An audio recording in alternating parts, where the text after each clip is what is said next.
का पुरस्कार है। आप लोग को कुछ नहीं करना है, सबसे पहले आप हेडिंग डाल देंगे, है ना। आप सबसे पहले हेडिंग डाल देंगे और हेडिंग डाल के पहले भरपेट सुन लीजिए, आराम से सुन लीजिए। जब आपको बोला जाएगा कि नोट कर लीजिए या तो फिर आप लोग स्क्रीनशॉट लेकर नोट कर लीजिएगा, लेकिन पहले आप लोग आराम से सुन लीजिए, ठीक है। सबसे पहले हम एक कहानी को ये जानते हैं। ये एक व्यक्ति हैं जिनका नाम है अल्फ्रेड नोबेल। इस व्यक्ति का क्या नाम है? Alfred Nobel. चलिए, हो गया।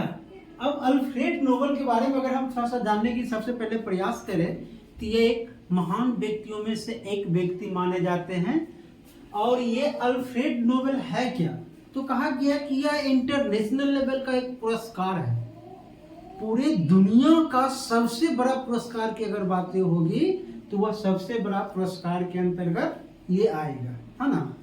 ये तो हम लोग पहले सीख गए कि नोबेल ये अल्फ्रेड नोबेल क्या है, नोबेल पुरस्कार क्या है। तो यह दुनिया के सबसे बड़ा सम्मानित या सबसे बड़ा पुरस्कार है। इससे बड़ा कोई दुनिया का पुरस्कार नहीं होता है, ठीक है। अब सवाल है कि आखिर यह नोबेल पुरस्कार क्यों दिए जाने लगा, आखिर किसके नाम पर दिए जाने लगा, ये है ना। तो तमाम सारी बात अगर हम समझें तो कहा जाता है कि एक व्यक्ति है जिनका नाम है अल्फ्रेड नोबेल, वही ये व्यक्ति है ना। एक व्यक्ति है अल्फ्रेड नोबेल, और ये जो है कहाँ के, तो इटली के रहने वाले थे, है ना। ये इटली के रहने वाले थे, लेकिन कुछ दिनों के बाद इनका पूरा फैमिली लगभग ये चले गए स्वीडन, है ना। और स्वीडन में लोग जाकर रहने लगे, वहीं इनकी पढ़ाई लिखाई हुई, वहीं सारा काम धाम शुरू हो गया। अब कहा जाता है कि अल्फ्रेड नोबेल जो है यह क्या किए थे, यह डायनामाइट का खोज किए। अल्फ्रेड नोबेल जो है वह डायनामाइट शायद आप लोग नाम सुने होंगे, आप लोग देखे हैं। जो कभी कभी आप लोग बोलते हैं कि डायनामाइट से उड़ा दिया, मतलब ये एक प्रकार का बारूद है, बम है ना। एक प्रकार विनाशकारी बम का आविष्कार किए, जिसमें अगर वह बम का प्रयोग किए तो गांव का गांव, शहर का शहर एक साथ तबाह हो सकता है। ऐसे चीज की इन्होंने खोज किया था, है ना। अब उससे क्या होने लगा कि पहाड़ को तोड़ना है, डायनामाइट लगा दीजिए, पहाड़ उड़ा दिया। हो सकता है कि भारत के मतलब आतंकवादी लोग कभी कभी उड़ाने की जो बात करता है, वहाँ स्कूल उड़ा दिया, वहाँ संसद भवन उड़ा दिया, तो वहाँ रेलवे स्टेशन उड़ा दिया, तो यही डायनामाइट्स का लोग प्रयोग करता है। मतलब डायनामाइट जो है वह काफी विनाशी पदार्थ है, वह विनाश करता है। लेकिन कोई बात नहीं, ये आविष्कार किए ही। अगर आपसे पूछा जाए कि अल्फ्रेड नोबेल जो है वो क्या चीज का आविष्कार किए हैं, तो वह डायनामाइट्स का आविष्कार किए हैं, है ना। अब हुआ क्या था, इनका थोड़ा सा पहले कहानी को हम लोग समझ लेते हैं। कहा गया कि ये जो व्यक्ति हैं आराम से ये लोग स्वीडन में रह रहे थे। स्वीडन का जो स्टॉकहोम है वहाँ ये लोग रहते थे। लेकिन अचानक हुआ क्या, 1888 में, है ना, 1888 ईस्वी में इनका एक भाई है, अल्फ्रेड नोबेल का एक भाई है जिनका नाम है लुडविग, है ना। उनका नाम है लुडविग। ये कौन हुए, तो ये अल्फ्रेड नोबेल का भाई हुए। अल्फ्रेड नोबेल जो है ये रहते थे स्वीडन में और उनका भाई रहते थे इटली में, समझ गए। अब 1888 ईस्वी में इनकी भाई की मृत्यु हो जाती है। अब मृत्यु हो जाने के कारण मीडिया लोग को पता ही नहीं चला कि अल्फ्रेड नोबेल का मृत्यु हुआ है या गुडविक का मृत्यु हुआ है ना। पूरे मतलब मीडिया वाले को लगने लगा कि अल्फ्रेड नोबेल ही चल बसे। तो पेपर में एक न्यूज आया, पेपर में क्या न्यूज आया कि मौत के सौदागर आज मर गया, मौत का सौदागर आज मर गया। अब ये अखबार का हेडलाइन में छपा हुआ है, लेकिन ये तो संयोग की बात है ना। अल्फ्रेड नोबेल की जगह कौन मर गए थे, उनके भाई। अब जब वह पेपर में देखे कि मौत के सौदागर मर गया तो उनको बहुत बुरा लगा, बहुत तकलीफ लगा। किनको? अल्फ्रेड नोबेल को। अब इनको लगा कि हमने पूरे जीवन पढ़ाई किया, पूरे जीवन हमने शोध किया और शोध किए करने के बाद हमको क्या मिला, तो वह मौत के सौदागर कहा जाता है ना। उसी समय ये सोच लिए कि नहीं, हम क्या करेंगे कि हमारी जितनी भी संपत्ति है, सारा संपत्ति हम एक बैंक को दे देंगे और बैंक क्या करेगा कि पूरे दुनिया भर में पूरे, है ना। चलिए यहाँ तक हो गया ना। हम लोग क्या बात कर लिए कि अल्फ्रेड नोबेल, अब उनका हम थोड़ा सा जीवनी के विषय में अगर जाने तो बताया गया कि अल्फ्रेड नोबेल का जन्म जो है वह एक्चुअल में कहाँ हुआ है, तो स्वीडन के स्टॉकहोम में, है ना। ये अल्फ्रेड नोबेल का जन्म कहाँ हुआ है, स्वीडन के स्टॉकहोम में। और उनका जन्म कब हुआ है, 21 अक्टूबर 1833 को। हो गया ना। इनका जन्म कब हुआ है, 21 अक्टूबर 1833 को। कहा जाता है कि ये काफी ज्ञाता थे, इनको बहुत सारी भाषाओं का ज्ञान था, है ना। कहा जाता है कि ये कई भाषाओं का प्रांगत मतलब ज्ञान रखते थे और उन्हें कविता और नाटक भी लिखते थे। कहने का मतलब है कि यह साहित्य के क्षेत्र में भी अच्छा इंटरेस्ट रखते थे, है ना। साहित्य मतलब समझते हैं ना, हिंदी जो कह रहे हैं। चलिए उसके बाद कहते हैं कि वे शांति और सामाजिक मुद्दों पर बहुत रुचि रखते थे। मतलब समाज में क्या हो रहा है या शांति व्यवस्था कैसे बनाए रखा जा सकता है, शांति। तो ये से कहा गया कि वह शांति और सामाजिक मुद्दा जहां भी है उसमें वह काफी रुचि रखते थे। उन्होंने ही डायनामाइट एवं अन्य विस्फोटक पदार्थ का आविष्कार किया। मुख्य रूप से डायनामाइट का आविष्कारक किनको माना जाता है, अल्फ्रेड नोबेल को, है ना। उसके बाद अगर हम लोग बात करें तो कहा गया कि उन्होंने नोबेल पुरस्कारों की स्थापना की, क्योंकि उनके नाम के आधार पर ही तो मिलता है ना। उन्होंने अपने जीवन काल में 355 पेटेंट्स हासिल भी किए हैं। उन्होंने अपनी वसीयत में, देखिए हुआ क्या था कि जब इन्होंने सोच लिया कि हम अपने जीवन में, हमारे जीवन की जितनी संपत्ति है सभी संपत्तियों से पुरस्कार देने की बात होगा, तो कैसे होगा, मर जाने के बाद कौन देगा। तो वो अपने जीवित में ही वह अपने एक वसीयत बनाए। वसीयत का मतलब होता है कि स्वेच्छापूर्वक अपने संपत्तियों का वारिस बना देना या किसी को दे देना, है ना। अगर मान ले जाए कोई व्यक्ति अचानक मर जाता है तो उसका संपत्ति, कोई मान ले जाए कि मोहन है और मोहन का कोई संतान नहीं है, अपना कोई रिलेटिव नहीं है, और अगर ये मर गया तो इसका संपत्ति कौन लेगा, कोई भी ले सकता है, नहीं तो फिर सरकार ले लेगी, है ना। लेकिन अगर ये अपने जीते जी में लिख देगा कि हमको मर जाने के बाद हमारा सारा संपत्ति का मालिक फलना व्यक्ति होगा या फलना आदमी होगा, तो वह उसके संपत्ति का मालिक बन जाएगा।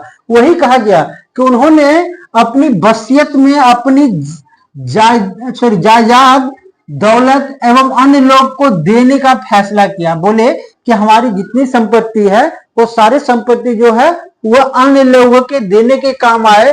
उन्होंने ही बताया कि शांति, भौतिकी, रसायन विज्ञान, चिकित्सक एवं साहित्य के क्षेत्र में, है ना। देख लीजिए, ये बड़ा इंपॉर्टेंट बात है। पूछा जाएगा कि कौन कौन क्षेत्र में अच्छा काम करने वाले व्यक्ति को पुरस्कार मिलता है, तो बताया गया कि 5 क्षेत्र में जो अच्छा काम करेगा। 5 क्षेत्रों में, जैसे फिजिक्स की अगर हम बात कर लें, मतलब भौतिकी विज्ञान की अगर हम बात कर लें, तो भौतिकी विज्ञान में कोई अच्छा खोज किया, कोई अच्छा काम किया, है ना, तो उस व्यक्ति को आपको कौन पुरस्कार दिया जा सकता है, नोबेल पुरस्कार। एक तो हो गया भौतिक। दूसरा की अगर हम बात कर लें तो कहा गया कि रसायन के क्षेत्र में, रसायन विज्ञान के क्षेत्र में अगर भी कोई अच्छा काम करता है तो उसको भी आपको क्या दिया जाएगा, नोबेल पुरस्कार। रसायन शास्त्र के क्षेत्र में, है ना। तीसरा बताए कि अगर कोई मेडिसिन, है ना, कोई अगर मेडिसिन की अगर हम बात करें, मतलब चिकित्सक के क्षेत्र में हो सकता है कि बहुत सारा कोई डॉक्टर कैंसर का इलाज खोज देता है, कोई डॉक्टर कोरोना का वैक्सीन खोज देता है, तो ऐसे व्यक्तियों को भी नोबेल पुरस्कार मिलेगा। तो एक हो गया, क्या बोलेंगे, चिकित्सक, चिकित्सक के क्षेत्र में भी नोबेल पुरस्कार मिलेगा, है ना। चौथा की अगर हम बात कर लें तो बताए कि साहित्य के क्षेत्र में, साहित्य कहने का मतलब है कि कोई व्यक्ति है जो हिंदी का बहुत अच्छा कविता लिखा है, या हिंदी में बहुत अच्छा कहानी लिखा है, या बहुत अच्छा उपन्यास लिखा है ना, तो वैसे क्षेत्रों में भी साहित्य पुरस्कार दिए जाएंगे। और पांचवा जो हो गया वह हो गया शांति, शांति, शांति के क्षेत्र में अभी आप लोग सुने होंगे कि यूक्रेन और रूस के बीच युद्ध चल रहा था। अगर कोई ऐसा व्यक्ति होता कि जाकर यह युद्ध को बंद करवा देता, शांति करवा देता, समझौता करवा देता, तो हो सकता है कि उस व्यक्ति को इस बार शांति पुरस्कार मिल जाता।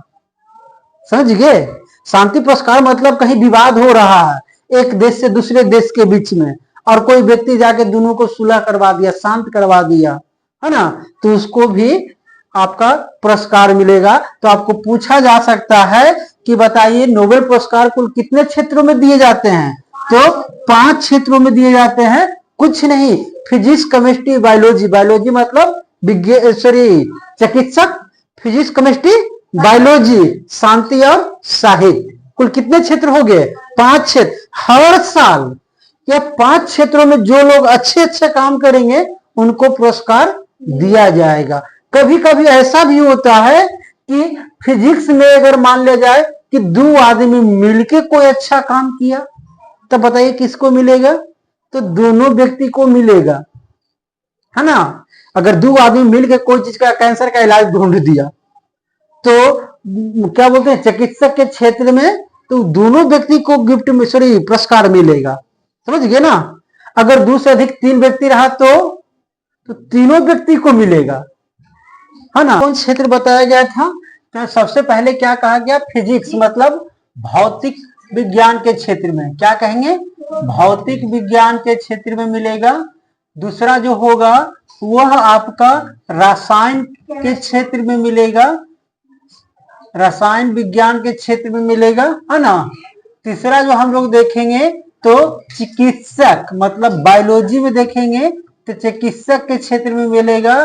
फिर 4 नंबर में देखेंगे तो साहित्य के क्षेत्र में मिलेगा, और 5 नंबर देखेंगे तो शांति के लिए मिलेगा। मतलब कुल 5 क्षेत्रों में शांति पुरस्कार दिए जाते हैं। हो गया ना नोबेल पुरस्कार, ये तो हो गया। अब आइए हम लोग सीखे, ये इनका वसीयत तैयार हो चुका है, लेकिन हुआ क्या, अचानक उनका मृत्यु जो है वह 1896 में हो गया। कहा जाता है कि 10 दिसंबर 1896 में उनकी मृत्यु हो गई। किसका, अल्फ्रेड नोबेल का।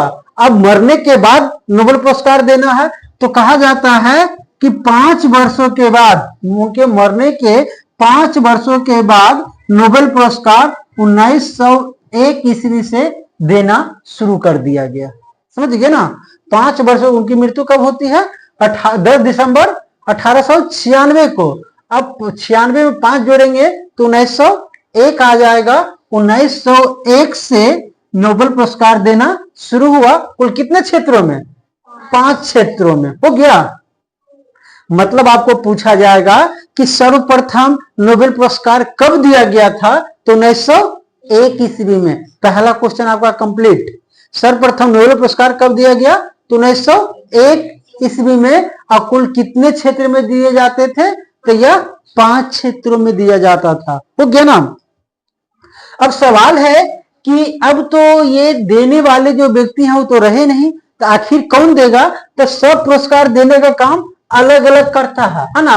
अगर हम बात कर लें कि फिजिक्स और केमिस्ट्री, ये 2 पुरस्कार कौन देता है, तो कहा गया है कि ये देने वाला है रॉयल एकेडमी, रॉयल एकेडमी, है ना। ये देने वाला कौन है, royal academy of science, of science. हो गया। तो आपको पूछा जाएगा कि फिजिक्स और केमिस्ट्री के क्षेत्र में जो नोबेल पुरस्कार मिलता है वह देने वाला व्यक्ति कौन है? व्यक्ति नहीं, ये क्या है? एक ट्रस्ट है, एक संगठन है। कौन है उस संगठन का? क्या नाम है? तो रॉयल एकेडमी ऑफ साइंस। दो क्षेत्रों में ये देने का काम करता है। लेकिन अगर क्या बोलता है, चिकित्सक के क्षेत्र में अगर हम बात कर लें तो उसका नाम है कैरोलिन, है ना, उसका नाम है कैरोलिन इंस्टीट्यूट। कैरोलिन इंस्टीट्यूट जो है वो चिकित्सक के क्षेत्र में देने का काम करता है। जबकि शांति की अगर हम बात कर लें तो शांति में जो है ये स्वीडिश ही देता है। ये शांति में कौन देने का काम करता है? तो स्वीडिश में एक कमिटी है, वो स्वीडिश कमिटी देने का काम करता है। अगर हम शांति की बात कर लें तो ये नॉर्वे जो है, नॉर्वे के संसद देने का काम करता है। नॉर्वे का जो संसद, जो सरकार है ना, वो सरकार शांति में पुरस्कार देने का काम करता है। हो गया। और यहाँ जो है साहित्य में देखेंगे तो यहाँ एक नोबेल कमिटी बनाया गया है। नोबेल कमिटी, ये कमिटी जो है वो साहित्य के क्षेत्र में देने का काम करता है। हो गया ना। यहां तक तो हम लोग सीख लिए। सर्वप्रथम नोबेल पुरस्कार कब दिया गया होगा? 1800 क्या चीज? 1901 ईस्वी में। लेकिन कुछ दिनों के बाद, है ना, कुछ दिनों के बाद देखेंगे तो ये जो है कुल 6 क्षेत्रों में दिए जाने लगा, है ना। मतलब आप कह सकते हैं कि नहीं, खैर चलिए आइए। एक क्षेत्र और है जो बाद में, पहले तो 5 ही क्षेत्र में दिया जाता था, लेकिन कुछ दिनों के बाद आप देखेंगे तो एक और है जो जिसका नाम है अर्थशास्त्र, मतलब इकोनॉमिक्स के क्षेत्र में देने का काम भी किया जाता था। तो आपसे 2 बातें पूछा जाएगा, नोबेल कुल कितने क्षेत्रों में दिए जाते हैं? तो 6 क्षेत्र में, है ना। पहले कितने क्षेत्रों में दिए जाते थे? तो 5 क्षेत्रों में। पता चल गया कौन कौन क्षेत्र में नोबेल प्राइज मिलता है, ये तो पता चल गया। चलिए अब यहाँ के बाद एक चीज हम देख लेंगे, इसका एक मोटा मोटी बात जान लीजिए कि किसी भी क्षेत्र में 3 से अधिक व्यक्तियों को पुरस्कार नहीं मिलेगा। ठीक है, तो पहला शर्त तो यह है कि 3 से अधिक व्यक्तियों का नहीं मिलेगा, यही ना शर्त है। 3 से अधिक लोगों को नहीं मिल सकता है एक क्षेत्र में। दूसरा में बताया गया कि मरने के बाद यह पुरस्कार नहीं मिलेगा। अगर कोई व्यक्ति अच्छा काम करके मर गया और सरकार चाहेगी कि दे दे तो उसको यह पुरस्कार नहीं मिलेगा। बट कुछ दिन तक मिला था, है ना, 1974 तक मिला था।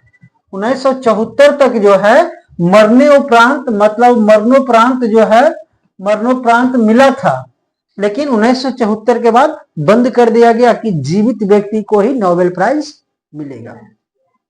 यहां के बाद अब हम लोग चलते हैं मेन टॉपिक पर, है ना। तो ये लोग इतना तो हम लोग देख लिए थे कि जो उनका मृत्यु कहाँ हुआ है, मृत्यु कहाँ हुआ है? इटली में। और कब हुआ है? 1896, 10 दिसंबर 1896 में। और जन्म कब हुआ था बताइए? 21 अक्टूबर 1833 में। हो गया। 33 का मतलब कह सकते हैं कि वह लगभग 63 साल जिए, 63 साल में वह मर गए थे। हो गया ना। अब यहाँ के बाद हम लोग चलते हैं नोबेल पुरस्कार जो है, तो कहा गया कि नोबेल पुरस्कार उन लोगों को दिया जाता है जिन्होंने मानव जाति के लिए सबसे बड़ा लाभ पहुंचाया। अभी बताया गया कि नोबेल प्राइज किसको मिलेगा? जो मानव जाति के लिए बहुत अच्छे कार्य किया है ना। यह पुरस्कार स्वीडिश के आविष्कारक, उद्योगपति और अल्फ्रेड नोबेल की वसीयत के मुताबिक दिया जाता है। ये किसके कथन के हिसाब से दिया जा रहा है? तो अल्फ्रेड नोबेल के। नोबेल ने अपनी संपत्ति का ज्यादातर हिस्सा इन पुरस्कारों की स्थापना के लिए छोड़ दिया था। नोबेल पुरस्कार दुनिया का सबसे प्रतिष्ठित पुरस्कारों में से एक माना जाता है। इससे बड़ा कोई दुनिया का पुरस्कार नहीं होता। अगर पूछा जाए कि भारत का सबसे बड़ा पुरस्कार कौन है, तो बताइए। आप लोग कमेंट करके बता सकते हैं, है ना। आप लोग कमेंट करके बताइए कि भारत का सबसे बड़ा पुरस्कार कौन है। तो उसको हम लोग क्या कहेंगे? भारत रत्न। भारत रत्न। तो ये भारत का सबसे बड़ा उपहार है और ये जो है दुनिया का सबसे बड़ा पुरस्कार।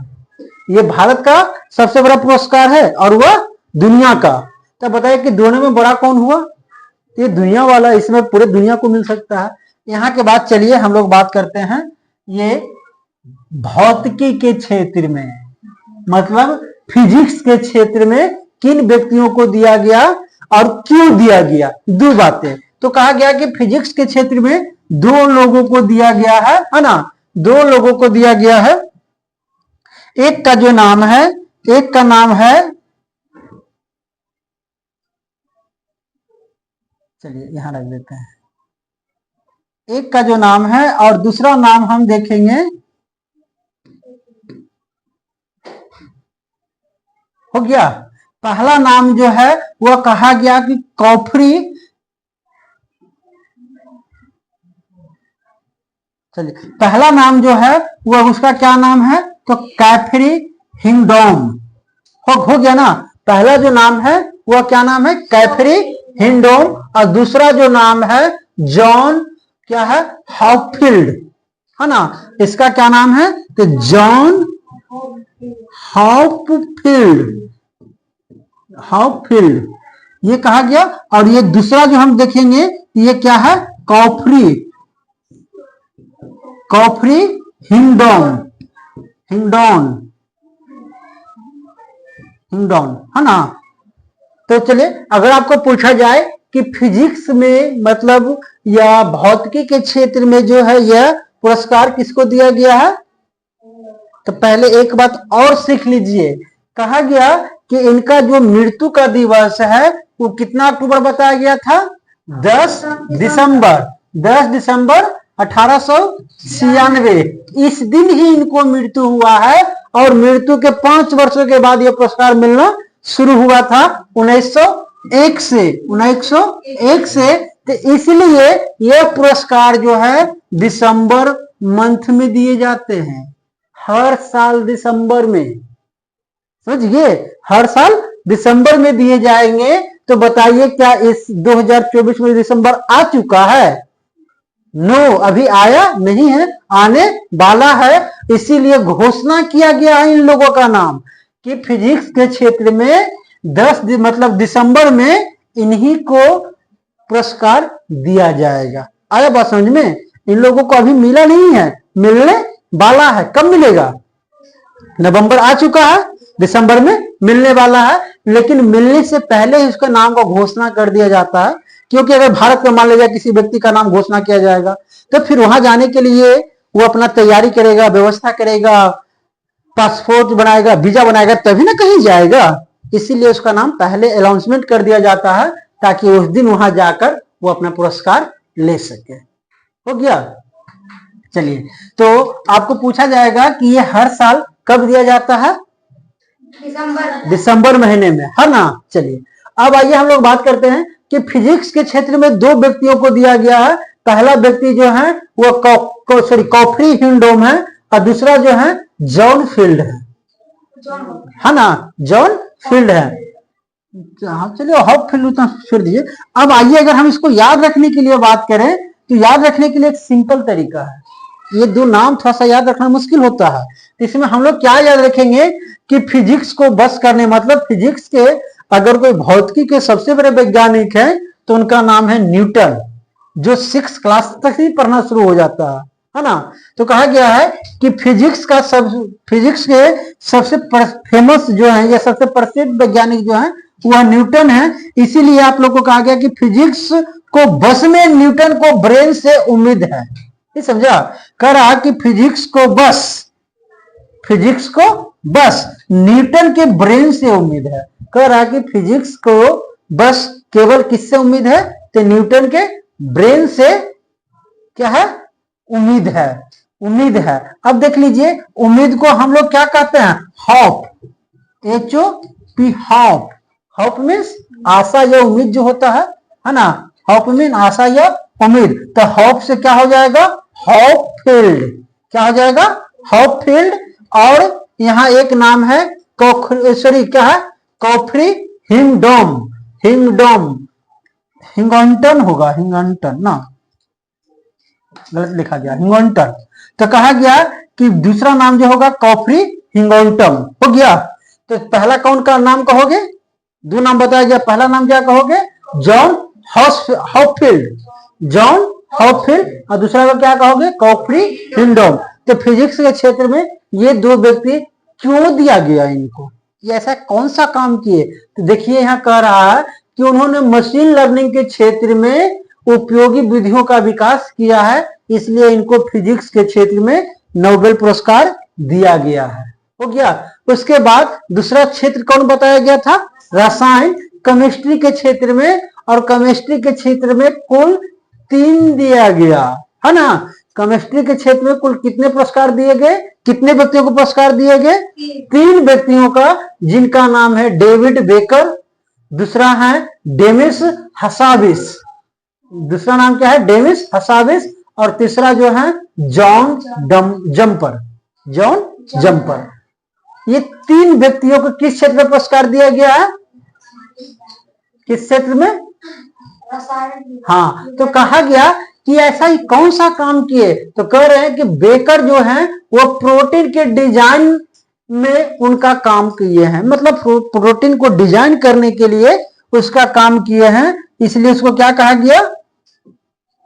प्रोटीन को डिजाइन करने के लिए काम किए हैं, इसलिए इनको नोबेल प्राइज दिया गया है। और नोबेल प्राइज पाने वाले इसमें 3 व्यक्ति हैं, पहला डेविड बेकर, दूसरा हमिस हसाबिस, डेमिस हसाबिस, और जॉन जंपर, जॉन जंपर। 3 नाम फिर से, डेविड बेकर, डेमिस हसाबिस और जॉन जंपर। ये 3 व्यक्तियों का जो है यह नोबेल पुरस्कार 2024 में मिलने वाला है ना। इसके बाद अगर हम बात कर लें कि फिजिक्स के बाद केमिस्ट्री हो गया, केमिस्ट्री के बाद क्या कहोगे?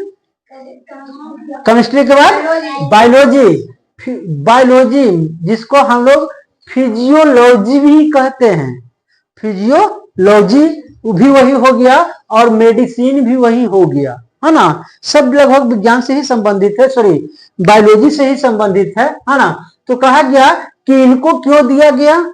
तो कहा जाता है कि इसमें 2 व्यक्ति हैं, विक्टर एम्ब्रोस, क्या नाम है? विक्टर एम्ब्रोस और गैरी रूबकुन, रूबकुन है ना। क्या कहोगे? रूबकुन, रूबकुन, गैरी रूबकुन और विक्टर एम्ब्रोस। विज्ञान के क्षेत्र, बायोलॉजी के क्षेत्र में 2 व्यक्ति कौन कौन है वो? तो पहला व्यक्ति है विक्टर एम्ब्रोस, पहला व्यक्ति कौन है? विक्टर एम्ब्रोस, और दूसरा कौन है? गैरी रूबकुन, गैरी रूबकुन हो गया। अब कहा गया कि इनको क्यों दिया गया? तो कहा जाता है कि आरएनए जो है माइक्रो आरएन का खोज किए थे, इसीलिए इनको बायोलॉजी के क्षेत्र में, मतलब फिजियोलॉजी के क्षेत्र में इनको नोबेल प्राइज दिया गया। यही देखिए इनका तस्वीर है ना, यही है। ये आपका कौन हो गया? Victor Ambrose. ये कौन है? Victor Ambrose. और ये जो हो गया गैरी रूबकुन है ना, रूबकुन। तो 3 को हम लोग देख लिए। चौथा बताइए कौन होगा? चौथा बात बताइए। शांति पुरस्कार। शांति पुरस्कार की अगर हम बात कर लें तो यह जो है यह किसको दिया गया है? तो निहोल हिंडाकियो, हिंडाकियो है ना, निहोल हिंडाकियो। ये क्या है? कोई आदमी है? नो, ये आदमी नहीं है, ये एक संस्था है, यह एक संस्था है, ये एक संगठन है, जापानी संगठन, समझ गए। यह आदमी को नहीं दिया गया, क्योंकि आदमी का तस्वीर यहाँ कहाँ दिखाई दे रहा है। यह एक संस्था को दिया गया है। और क्यों दिया गया? तो कहा गया कि परमाणु हथियारों से मुक्त दुनिया बनाने के लिए यह पुरस्कार दिया गया है। परमाणु हथियारों से मुक्त बनाने के लिए ये जो है क्या दिया गया है? Nobel prize. नोबेल मतलब शांति का नोबेल प्राइज किस व्यक्ति को दिया गया है? तो किसी व्यक्ति को नहीं, एक संस्था को दिया गया है। ये एक ट्रस्ट या ऑर्गेनाइजेशन जिसको कहते हैं, ऑर्गेनाइजेशन को दिया गया है। तो शांति में किसको दिया गया है? आपका एक संस्था को। उसके बाद है ये साहित्य का नोबेल प्राइज, हो गया।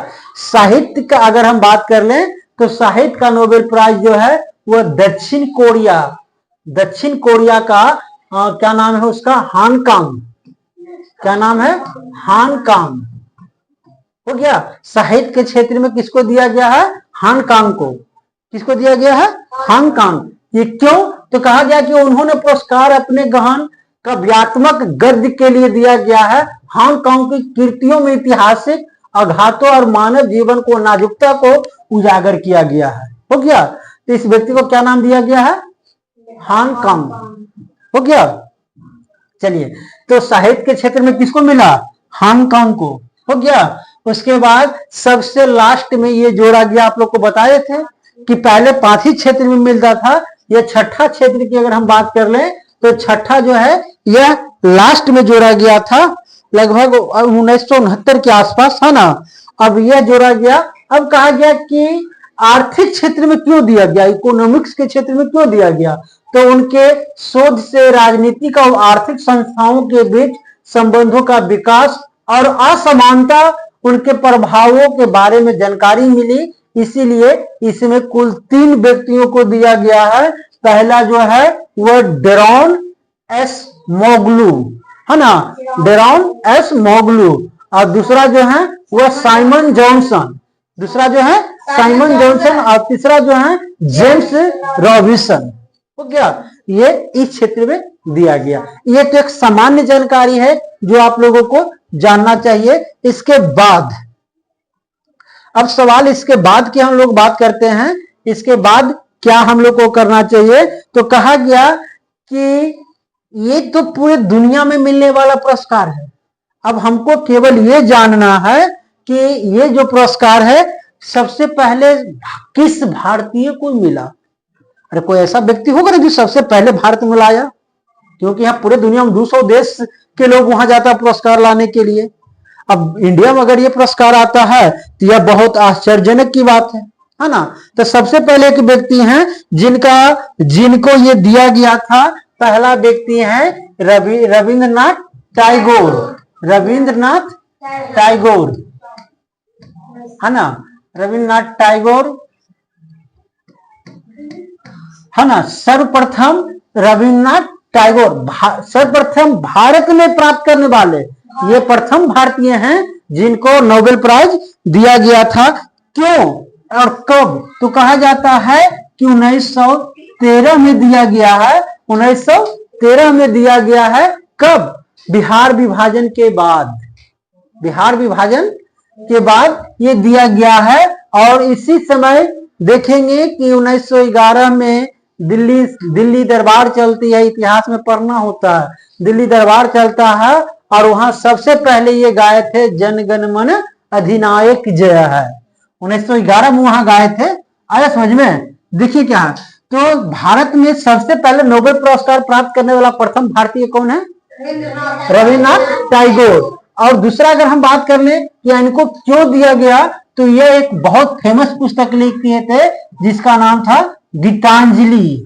क्या है, गीतांजलि। आप लोग को याद होगा कि जन गण मन यही गीतांजलि से लिया गया है, और यही पुस्तक लिखने के लिए इनको साहित्य के क्षेत्र में सबसे पहले पुरस्कार दिया गया। हो गया, ये प्रथम भारतीय हो गया ना। दूसरा भारतीय की अगर बात कर लें कि दूसरा व्यक्ति कौन थे जिनको मिला नोबेल प्राइज, तो उनका नाम है सीवी रमन, है ना, सी और बी रमन, सीवी रमन।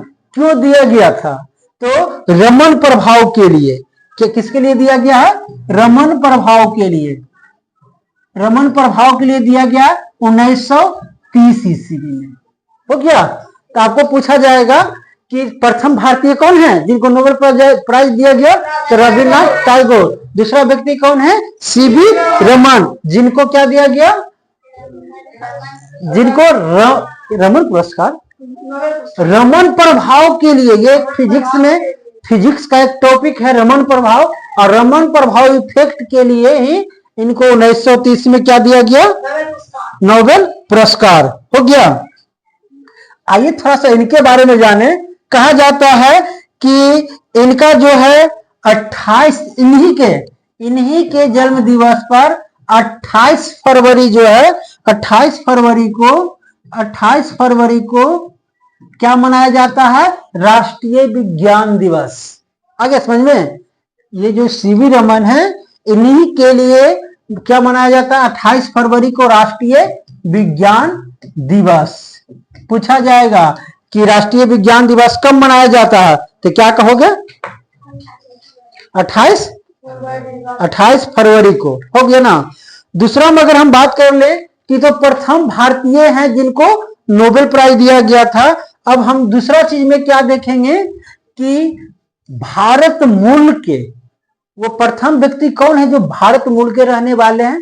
कहने का मतलब हो गया कि उनका जन्म भारत में ही हुआ है ना, और वो कहीं दूसरे देश में जाकर रहने लगे और उनको मिल गया आपका नोबेल प्राइज। तो कहा गया कि भारतीय मूल के जो व्यक्ति होंगे, भारतीय मूल के व्यक्ति जिनको पहली बार, ये तो भारत के ही रहने वाले सब हैं, ये प्रथम भारतीय है ना, प्रथम भारतीय। और ये भारतीय मूल के रहने वाले व्यक्ति जो हैं, भारतीय मूल के रहने वाले, हो गया, भारतीय मूल के रहने वाले जो व्यक्ति हैं उनको नोबेल प्राइज की अगर हम बात कर लें तो सबसे पहले जो मिला है उनका नाम है मदर टेरेसा, है ना। यह मदर टेरेसा जो है उनको नोबेल प्राइज दिया गया। कब? तो कहा जाता है 1979 को। 1979 को किस क्षेत्र में? तो शांति के क्षेत्र में। बताइए इनको किन क्षेत्र में दिया गया? गीतांजलि क्या होता है? साहित्य के क्षेत्र में। इनको कौन क्षेत्र में हो जाएगा?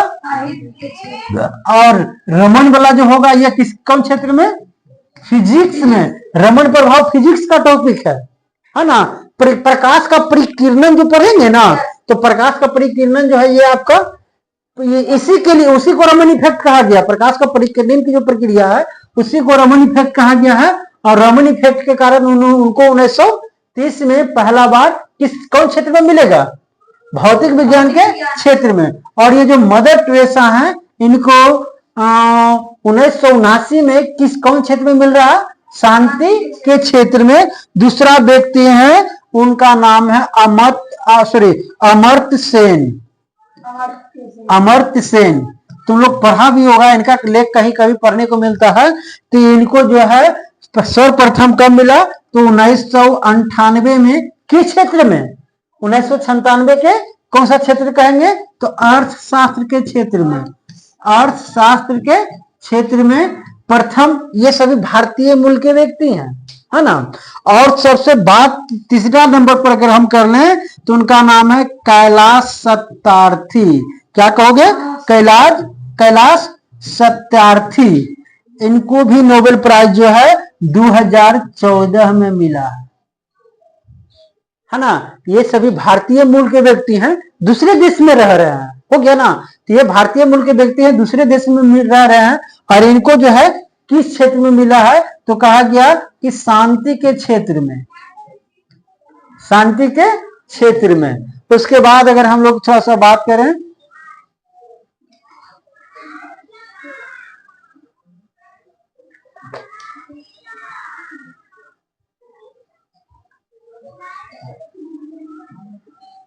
हो गया, तो वो भारतीय मूल के व्यक्ति हैं।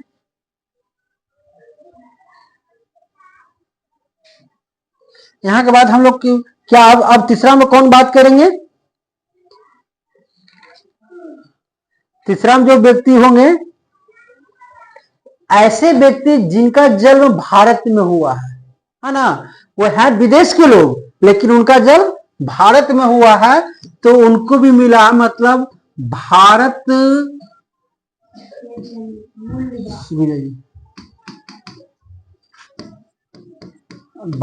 में जन्म लिए, रहते विदेश में है ना, रहते विदेश में। अगर ऐसे व्यक्तियों की हम बात कर लें तो इसमें किसको पुरस्कार मिला है ना। उसमें अगर हम बात कर लें तो 2-3 व्यक्ति हैं जो खास हैं। सबसे पहले तो उनका नाम है हरगोविंद खुराना। क्या नाम है? गोविंद खुराना, हरगोविंद खुराना, इनको जो है पहली बार ये चिकित्सक के क्षेत्र में 1968 ईस्वी में दिया गया था। किस क्षेत्र में? चिकित्सक के क्षेत्र में। कौन सा क्षेत्र में? चिकित्सक के क्षेत्र में। हो गया। तो हरगोविंद खुराना को क्या मिला? चिकित्सक के क्षेत्र में। एक और व्यक्ति हैं जिनका नाम है अभिजीत बनर्जी, उनका नाम है अभिजीत बनर्जी। क्या नाम है? अभिजीत बनर्जी। इनको किस क्षेत्र में मिला है? तो कहा जाता है कि यह इकोनॉमिक्स के क्षेत्र में, मतलब अर्थशास्त्र के क्षेत्र में। कब मिला गया बुआ? तो 2019 में, 2019 में। हो गया।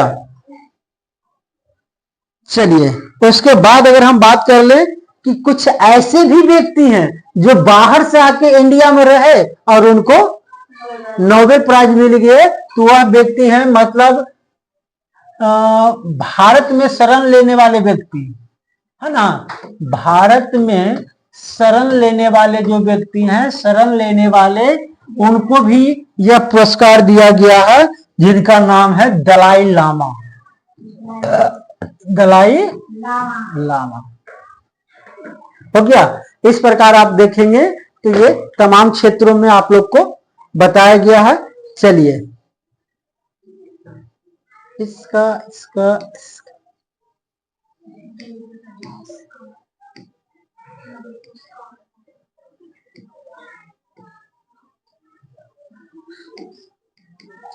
हो गया। अब आप लोग चाहें तो इसको नोट कर सकते हैं।